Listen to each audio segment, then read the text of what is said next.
Olá pessoal, tudo bem com vocês? Então, gente, antes de darmos início ao quarto bimestre, iremos encerrar o caderno 3, mais precisamente a unidade 4, que fala sobre escravidão no Brasil colonial. A gente viu que o período colonial ele deu início a partir de 1530, né, aproximadamente. Vimos também um pouco, né, sobre a monocultura da cana-de-açúcar, a mão de obra escrava, né, que era especialmente negra, né, e indígena naquela época. E vimos também um pouco sobre as capitanias hereditárias, sobre os engenhos, etc. Então, nesta unidade, estudaremos os principais aspectos da escravidão africana no Brasil colonial, compreendendo, né, suas consequências econômicas para o período e seus reflexos sociais na história do Brasil, como a cultura afrodescendente presente em nossa sociedade. Então, sobre o início do comércio da mão de obra escrava, né, dos africanos, segundo o historiador Schwartz, né, em Segredos Internos, Engenhos e Escravos na Sociedade Colonial, ele descreve que a expansão portuguesa, né, pela costa ocidental da África, à procura de ouro e especiarias, acabou por originar um tráfico de escravos africanos. Lembrando, pessoal, que esse tráfico de escravos gerava muito lucro, né, para a colônia, ou melhor, para a metrópole naquela época, que era Portugal. Então, aqui ele fala um pouquinho mais, né, sobre o impacto econômico e demográfico desse comércio de escravos. E, dando continuidade, podemos dizer que o tráfico de escravos se mostrou, né, um comércio lucrativo para os portugueses, que já tinham conhecimento do trabalho africano em atividades açucareiras em suas outras colônias, além do fato, né, de muitos africanos provirem de culturas em que os trabalhos com ferro e a criação de gado eram usuais. Os africanos escravizados foram trazidos ao Brasil em grande quantidade entre 1550 e 1855, né, aproximadamente, e essa atividade tinha origem fundamentalmente econômica e era legitimada pela Igreja Católica daquela época, né? Então a igreja ela praticamente se omitia diante da escravidão, o que fazia com que essa prática fosse legitimada. Então, nos séculos XVI e XVII, os portugueses compreenderam que, além de lucrarem com o tráfico e com o comércio de escravos, eles podiam usar os escravizados como moeda de troca.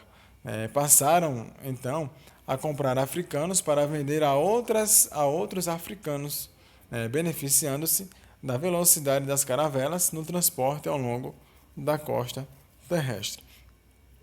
A região de proveniência dos escravos, dependia da organização do tráfico, das condições locais da África e, em menor grau, das preferências dos senhores de engenho brasileiros. Então, no século XVI, pelo litoral do Daomé, no Guiné, forneceu, o maior número de escravos. E do século XVII em diante, as regiões mais ao sul da costa africana, como o Congo e Angola, tornaram-se importantes centros exportadores de escravos, por meio dos portos de Luanda, Benguela e Cabinda. Tá? E muitos dos africanos, trazidos para o continente americano morriam nessas viagens em virtude do precário tratamento que recebiam. Dos navios, por exemplo, existiam diversos tipos de doenças transmitidas por vírus, como tifo, febre amarela, escorbuto, que é uma doença proveniente da carência da vitamina C, reumatismo, úlceras e doenças de pele.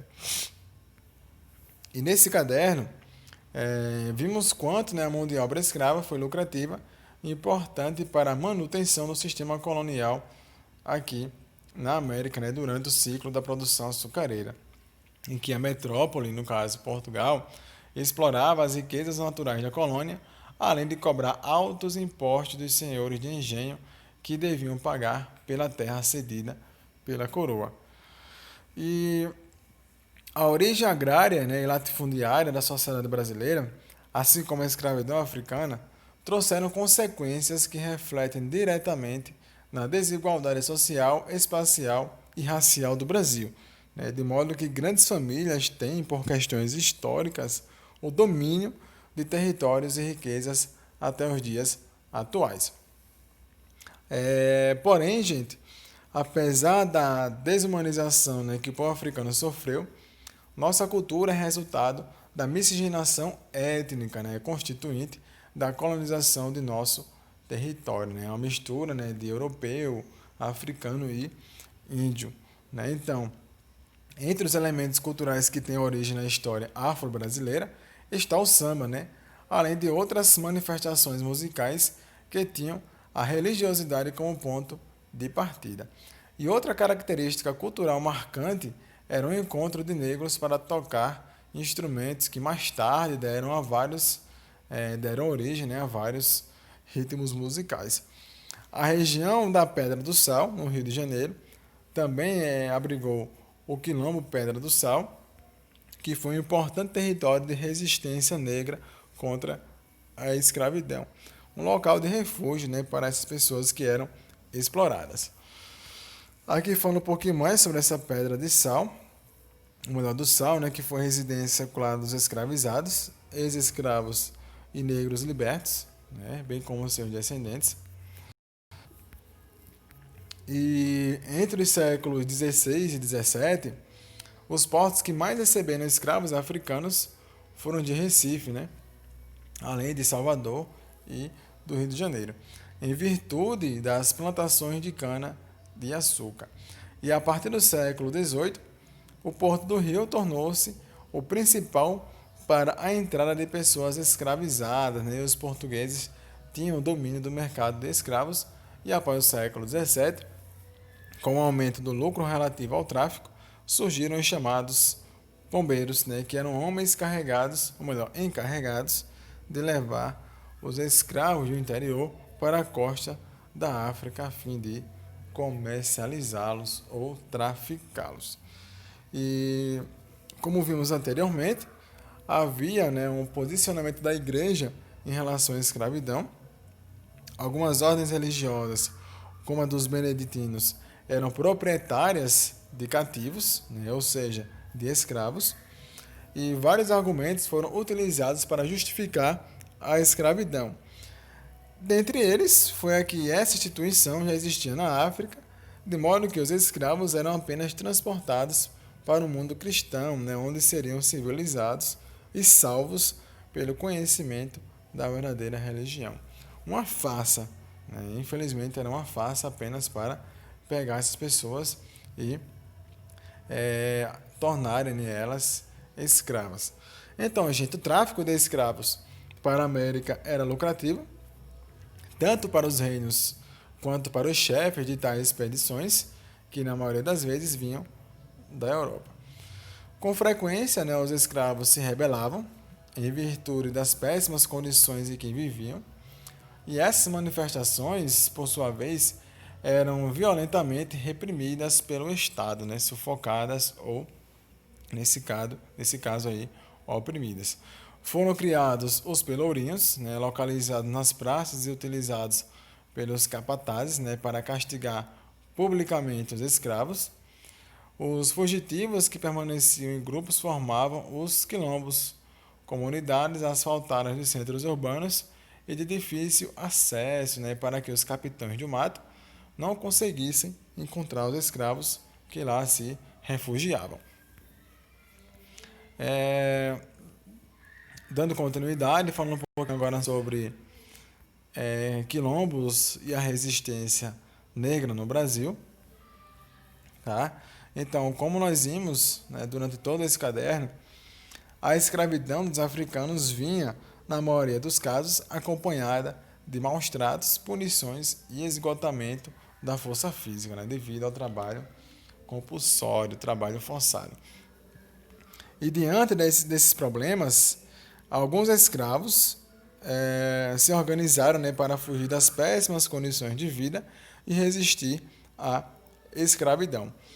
Dessas fugas surgiram os quilombos, né, que eram territórios que constituíam uma sociedade de amparo. E esses territórios são importantíssimos para a história da escravidão, existindo até os dias atuais. Na época da Evolução, os quilombos ampararam milhares de ex-escravos que viviam sem condições de trabalho, alimentação e moradia, pois a liberdade que eles conquistaram não permitia sua inclusão na sociedade. Então, logo após a abolição, logo após aí o fim da escravidão no Brasil, os escravos, né, os negros africanos, foram largados à própria sorte, né? Não tiveram, portanto, acesso à moradia, à educação, à saúde, né? Dentre outros fatores sociais.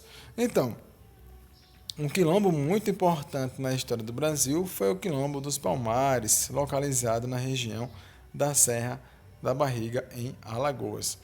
E ele resistiu por quase 2 séculos, né, aparecendo nos relatos historiográficos desde 1580. E com administração própria, independente da coroa portuguesa, abrigava escravos fugidos das fazendas de cana-de-açúcar das regiões de Pernambuco e da Bahia. E sobre a história do Quilombo dos Palmares, temos aqui um fragmento que fala que, no princípio, Palmares era povoado por poucos quilombolas.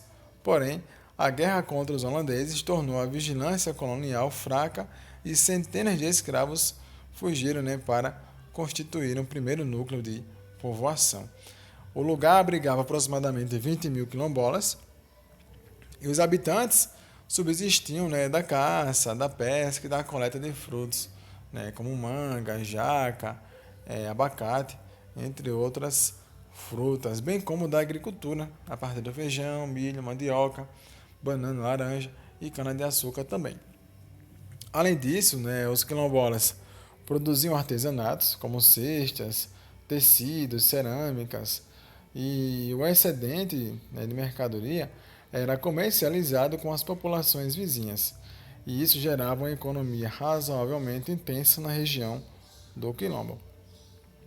O primeiro rei, né, de Palmares foi Gangazumba, filho de uma princesa do Congo, e sua liderança foi fundamental para organizar e resistir aos ataques externos, e posteriormente seria substituído por Zumbi dos Palmares. Tá? Então, havia uma diferença, né, entre os status dos quilombolas, pois eles eram divididos entre aqueles que chegavam aos quilombos pelos próprios meios, que eram os mais prestigiados, e aqueles libertos por incursões de guerrilha, né, que eram desconsiderados e indicados para os trabalhos mais pesados. Então,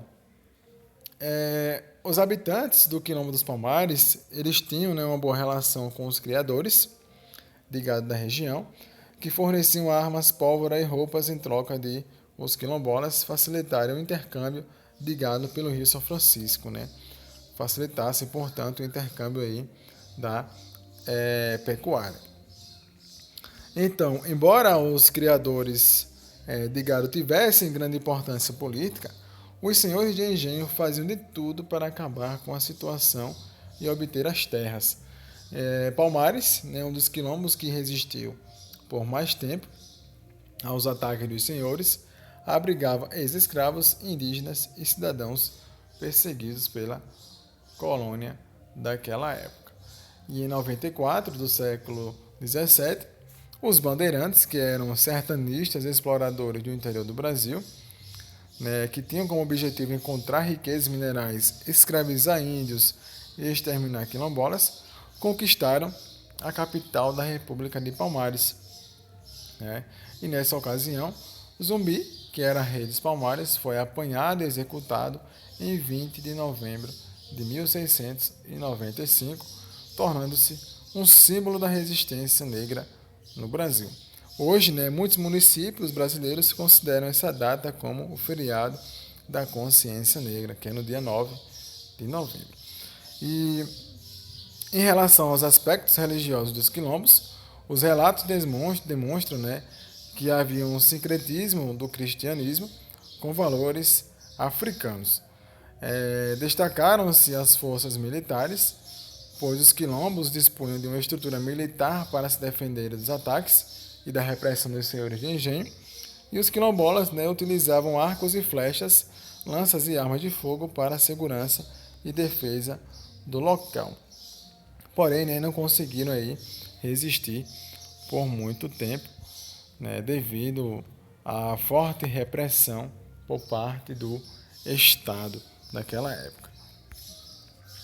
Aqui fala um pouquinho também sobre a sociedade, né, escravista açucareira daquela época, que, como vimos, a base estrutural da sociedade açucareira eram as fazendas de cana-de-açúcar, que eram compostas de 3 elementos principais, que era a casa grande, a senzala e o engenho, no qual a casa grande era a moradia do senhor de engenho e de sua família, e na casa grande, pessoal, trabalhavam os ex-escravos, ou melhor, os escravos domésticos, né, que desempenhavam diversas funções, como de mucamas, né, também de amas de leite, que eram as romadeiras e cozinheiras. Os escravos, eles trabalhavam no engenho e moravam nas senzalas, e esse local era geralmente retangular, né, sem mobília e coberto com palha. E alguns estudos, né, historiográficos apontam que a rotina de trabalho dos escravos era similar entre as fazendas. Quando amanhecia, eles comiam uma porção de farinha de mandioca, né, com caldo de cana, dirigiam-se à casa grande para fazer a prece e depois começavam a trabalhar. Levavam, né, para o trabalho uma marmita, como na maioria das vezes, farinha, um pedaço de peixe ou carne seca, e alguns senhores não forneciam alimentação para os escravos, deixando o domingo para que eles pudessem trabalhar nas roças, né, e preparar a própria comida. Então era uma situação desumana. Os escravos não tinham, né, muitas vestes. Aqui descreve que no máximo 2 camisetas, 2 saias ou calças de algodão e mais 2 pedaços de baeta, né, desculpa, que era um tecido grosso que servia de coberta para dormir. E eles, quando finalizavam os trabalhos nos engenhos, voltavam direto para as senzalas, tá? Então, gente, outra coisa, né, é quanto à religião, pois os cultos africanos eram vistos como bruxaria e eram proibidos, né? E caso houvesse algum registro de sua atividade, os escravos recebiam a punição. Mesmo perseguidos, a prática religiosa era realizada clandestinamente, ou seja, às escondidas. Tá? Aqui falando um pouquinho sobre as festas religiosas e cerimônias. E as cidades eram a representação e a marca da escravidão. Um mundo urbano diferente do rural, da casa grande e da senzala. Tá? E localizavam-se próximo aos portos, né, com armazéns e lojas. Os principais portos dispunham de mercados de escravos, em que os negros ficavam expostos em péssimas condições, aguardando compradores. E nas cidades havia miséria, né, e, consequentemente, muitas pessoas marginalizadas, ou seja, excluídas da sociedade. E, às vezes, essas pessoas eram transferidas da cidade para o subúrbio, como houvesse, né, uma limpeza. Ou seja, existiu também, né, os que exerciam profissões consideradas humildes, como barbeiros, sapateiros, ferreiros, alfaiates, vendedores e quitudeiras, né, que produziam e vendiam doces e guloseimas, tá? Aqui é uma imagem, né, da atual Casa Grande do engenho Massagano, né, em Cabo de Santo Agostinho, lá em Pernambuco, tá? Então, pessoal, é basicamente isso, né, sobre a escravidão no Brasil. Vocês verão ano que vem um pouquinho mais sobre esse assunto, né, de forma crítica, lógico, né, e daremos continuidade aí no ano que vem. Tá? Então, gente, bons estudos. Tchau.